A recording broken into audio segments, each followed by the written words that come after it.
Hello नमस्कार, जय हिंद, वंदे मातरम। आप देख रहे हैं जियो न्यूज और हम आपके लिए लेकर आए हैं देश दुनिया की आपके राज्य शहर की सिलेक्टेड काम की फटाफट बड़ी खबरें। लेकिन उससे पहले यदि आपने हमारे चैनल को सब्सक्राइब नहीं किया है तो चैनल को सब्सक्राइब करके बेल नोटिफिकेशन ऑन करें और इस वीडियो को ज्यादा से ज्यादा लाइक और शेयर करें। बड़ी खबरें देखने से पहले आपके लिए आज का सवाल, भारत की प्रथम महिला राज्यपाल कौन थी? Option A Sucheta Kripalani, option B Sarojini Naidu, option C Vijayalakshmi Pandit और ऑप्शन डी एनी बेसेंट। इस सवाल का जवाब हमें कमेंट करें और आप किस राज्य और शहर की ज्यादा खबरें देखना चाहते हैं हमें कमेंट करके बताएं ताकि हम आपके राज्य शहर की ज्यादा खबरें दिखा सकें। चलिए अब देखते हैं आज की फटाफट बड़ी खबरें।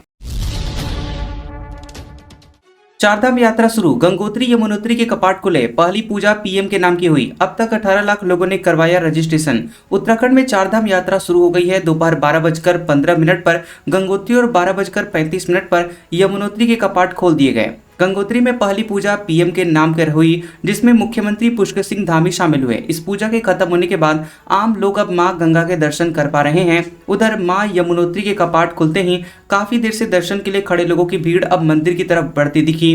वहीं बाबा केदार की डोली भी अपने शीतकालीन गद्दी स्थल ओंकारेश्वर मंदिर से फाटा की ओर रवाना हो गई है।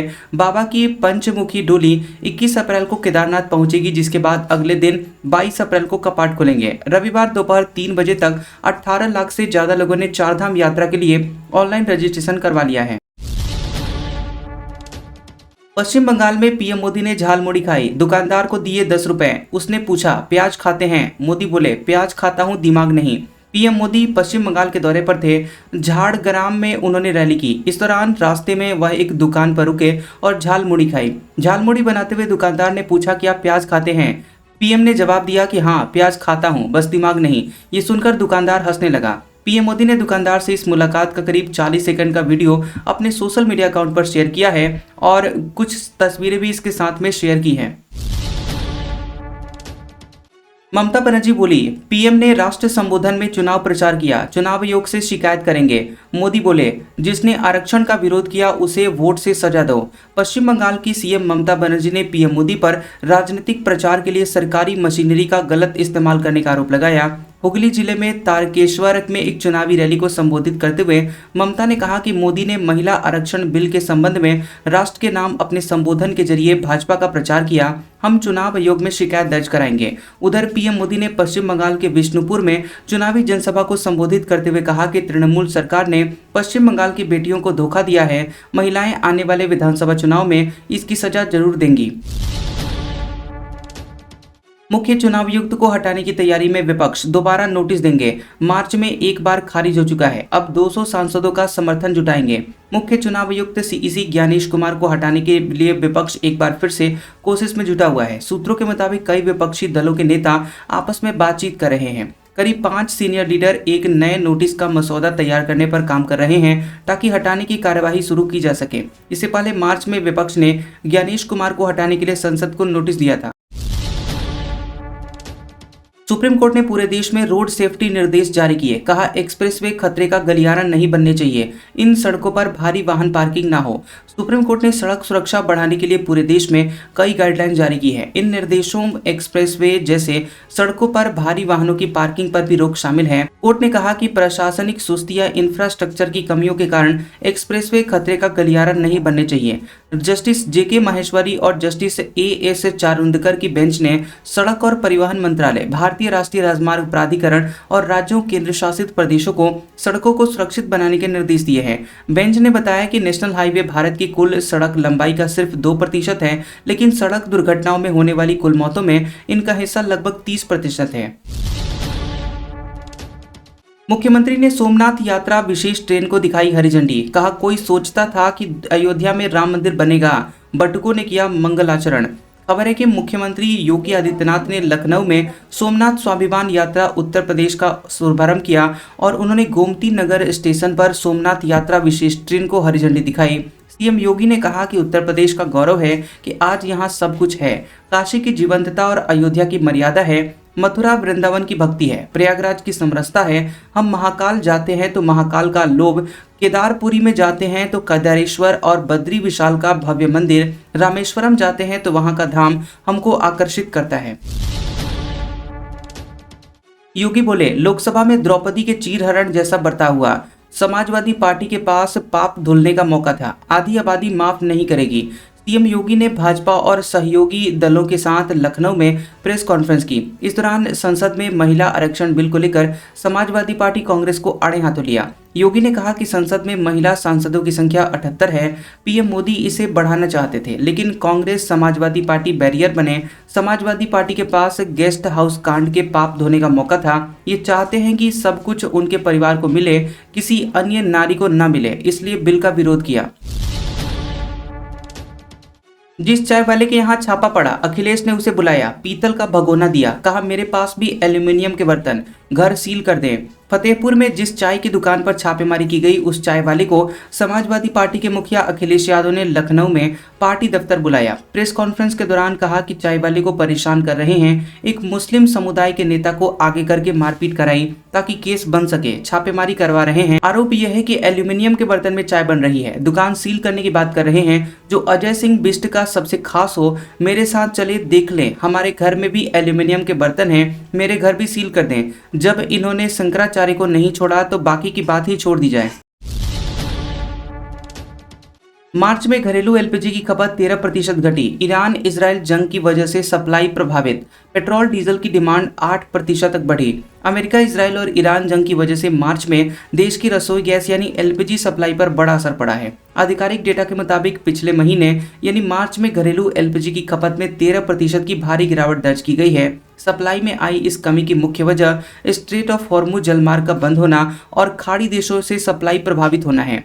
वहीं पेट्रोलियम मंत्रालय के petroleum planning and analysis cell PPAC के आंकड़ों के मुताबिक मार्च में एलपीजी की खपत 2.379 मिलियन टन रही है। ये पिछले साल इसी अवधि में हुई 2.729 मिलियन टन खपत के मुकाबले करीब 13% कम है। लेंसकार्ट ने ड्रेस कोड विवाद पर माफी मांगी। अब बिंदी तिलक पहन सकेंगे कर्मचारी। कंपनी ने जारी की नई इन store style guideline. Eyewear retailer company Lenskart ने सोशल मीडिया पर भारी विरोध के बाद पब्लिकली माफी मांगी है। इसके अलावा कंपनी ने अब एक नई और पारदर्शी इन स्टोर स्टाइल गाइड जारी की है, जिसमें कर्मचारियों को कार्यस्थल पर अपने धार्मिक और सांस्कृतिक प्रतीकों को पहनने की पूरी अनुमति दी गई है। लेंसकार्ट की नई पॉलिसी में अब बिंदी, तिलक, सिंदूर, कलावा, मंगलसूत्र, कड़ा, हिजाब और पगड़ी जैसे आस्था के प्रतीकों को शामिल किया गया है। कंपनी ने एक्स पर बयान जारी करके कहा है कि वे अपनी गाइडलाइन को सार्वजनिक और पारदर्शी बना रखे हैं ताकि ग्राहकों और समुदायों की चिंताओं को दूर किया जा सके। होर्मुज पर 2 भारतीय जहाजों पर ईरान की फायरिंग। कच्चा तेल और गैस लेकर आ रहे 14 जहाज रोके, स्ट्रेट पार किए बिना ही लौटे। होर्मुज स्ट्रेट से कच्चा तेल और गैस लेकर भारत आ रहे 2 जहाजों पर ईरान ने शनिवार दोपहर को गोलीबारी कर दी थी। न्यूज एजेंसी पीटीआई के मुताबिक भारत आ रहे 14 जहाजों को होर्मुज स्ट्रेट पार करने से ईरान के रिवोल्यूशनरी गार्ड्स यानी आईआरजीसी ने रोक दिया।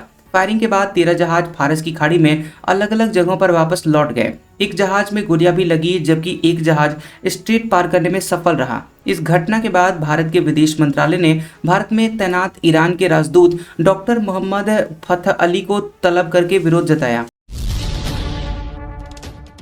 भारत रूस एक दूसरे की जमीन पर 3000 सैनिक तैनात करेंगे। दोनों देशों में रक्षा समझौता लागू हुआ। भारत और रूस के बीच reciprocal exchange of logistic support RELOS रक्षा समझौता अब लागू हो गया है। इसके तहत दोनों देश एक दूसरे की जमीन पर 3000 सैनिक तक तैनात कर सकेंगे। इसके साथ ही 5 युद्धपोत और 10 सैन्य विमानों की तैनाती की भी अनुमति दी गई है। दोनों देशों की सेनाएं एक दूसरे के मिलिट्री बेस, एयर बेस और बंदरगाहों का इस्तेमाल कर सकेंगी, जिससे लंबे समय तक सैन्य तैनाती और ऑपरेशन आसान होंगे। डील में लॉजिस्टिक सपोर्ट की भी शामिल है और इसके तहत ईंधन, पानी, मरम्मत, तकनीकी संसाधन और अन्य जरूरी सप्लाई उपलब्ध करवाई जाएगी। वहीं विमानों के लिए एयर ट्रैफिक कंट्रोल और फ्लाइट से जुड़ी हुई सेवाएं भी मिलेंगी।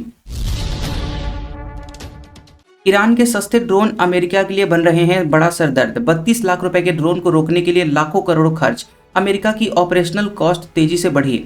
ईरान के सस्ते और कम तकनीक वाले ड्रोन अमेरिका के लिए बड़ा सिरदर्द बन गए हैं। करीब $35,000 यानी लगभग 32 लाख रुपए में बनने वाला शाहेद 136 ड्रोन गिराने के लिए अमेरिका को कई बार लाखों से लेकर करोड़ों रुपए तक खर्च करने पड़ रहे हैं और इससे अमेरिका के लिए युद्ध की लागत तेजी से बढ़ी है।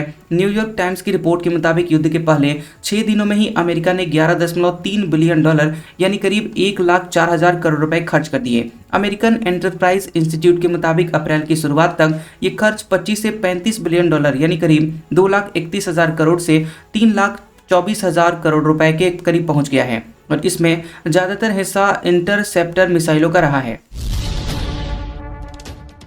ईरानी राष्ट्रपति बोले, ट्रंप हमसे परमाणु हथियार छीनने वाले कौन हैं? हम युद्ध नहीं चाहते, सिर्फ आत्मरक्षा कर रहे हैं, अमेरिका पर भरोसा नहीं। ईरान के राष्ट्रपति मसूद पेजेशकियान ने कहा है कि अमेरिकी राष्ट्रपति डोनाल्ड ट्रंप को ईरान के परमाणु अधिकारों को रोकने का कोई हक नहीं है। ईरानी न्यूज एजेंसी ISNA के मुताबिक पेजेशकियान ने कहा कि ट्रंप कहते हैं कि ईरान अपने परमाणु अधिकारों का इस्तेमाल नहीं कर सकता, लेकिन यह नहीं बताते हैं कि किस जुर्म में। वो कौन होते हैं किसी देश को उसके अधिकारों से वंचित करने वाले। पेजेशकियान का यह बयान ऐसे समय में आया है जब सीज फायर की समय सीमा खत्म होने वाली है। अमेरिका ईरान के बीच बातचीत में अभी भी गतिरोध बना हुआ है। दोनों के बीच मतभेद ईरान के परमाणु कार्यक्रम और हॉर्मुज स्ट्रेट के नियंत्रण को लेकर है। पहलगाम हमले की बरसी से पहले कश्मीर में सुरक्षा बढ़ी। 22 अप्रैल को लश्कर के आतंकवादियों ने 26 लोगों की हत्या की थी। पहलगाम आतंकवादी हमले की पहली बरसी से पहले कश्मीर भर के टूरिस्ट स्पॉट पर सुरक्षा बढ़ा दी गई है। सभी सुरक्षा एजेंसियों को निर्देश दिया गया है कि वे पहलगाम हमले की बरसी पर टूरिस्ट स्पॉट्स के आसपास किसी भी संभावित आतंकवादी हमले को लेकर सतर्क रहें। पहलगाम आने वाले टूरिस्टों की सुरक्षा सुनिश्चित करने के लिए कई कदम उठाए गए हैं और हर सर्विस प्रोवाइडर की जांच पड़ताल की गई है। उन्हें रजिस्टर्ड किया गया है। उन्हें यूनिक QR कोड दिया गया है जिसमें व्यक्ति की निजी जानकारी और दूसरी डिटेल्स हैं। उज्जैन में मॉडल हर्षा रिछारिया ने लिया संन्यास। अब स्वामी हर्षानंद गिरी के नाम से जानी जाएंगी। पिंडदान के साथ त्यागा पिछला जीवन। Social media influencer, content creator और मॉडल हर्षा रिछारिया ने अक्षय तृतीया पर संन्यास ले लिया। उन्हें उज्जैन के मौनी तीर्थ आश्रम में पंचायती निरंजनी अखाड़ा के पीठाधीश्वर महामंडलेश्वर स्वामी सुमनानंद गिरी महाराज ने संन्यास की दीक्षा दी। संन्यास परंपरा के मुताबिक उन्हें सिखा और दंड त्याग की विधि करवाई गई। इसके साथ ही तर्पण, पिंडदान और श्राद्ध कर्म भी करवाए गए, जो पूर्ण जीवन के त्याग और नए आध्यात्मिक जीवन की शुरुआत का प्रतीक माने जाते हैं।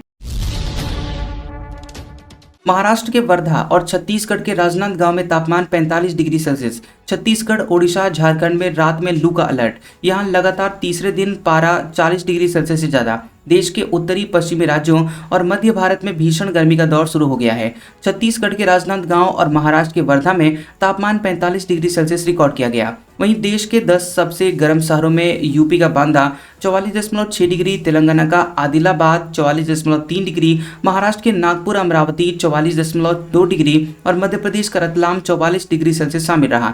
राजस्थान, यूपी, मध्य प्रदेश, ओडिशा, तेलंगाना और छत्तीसगढ़ के कई शहरों में तापमान 43 डिग्री सेल्सियस से ज्यादा रहा, यानी कि मई से पहले ही तापमान में जबरदस्त बढ़ोतरी देखने को मिली है। मौसम विभाग ने छत्तीसगढ़, ओडिशा, झारखंड में लू चलने का अलर्ट जारी किया है। दरअसल इन राज्यों में लगातार तीसरे दिन पारा 40 डिग्री सेल्सियस से ज्यादा है।